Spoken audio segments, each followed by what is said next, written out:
sedikit pun yang berubah.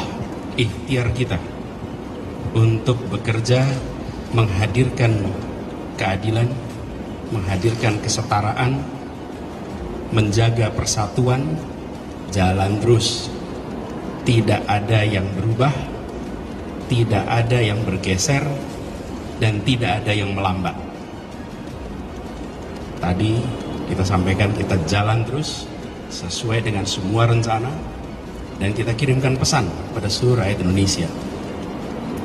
Justru karena besarnya tantangan ini, kita makin yakin bahwa keadilan harus ditegakkan di negeri ini. Bahwa keadilan itulah yang nanti bisa menjaga persatuan di negeri ini. Dan Nasdem memilih untuk mengambil jalan mendaki, dan kita bersama-sama.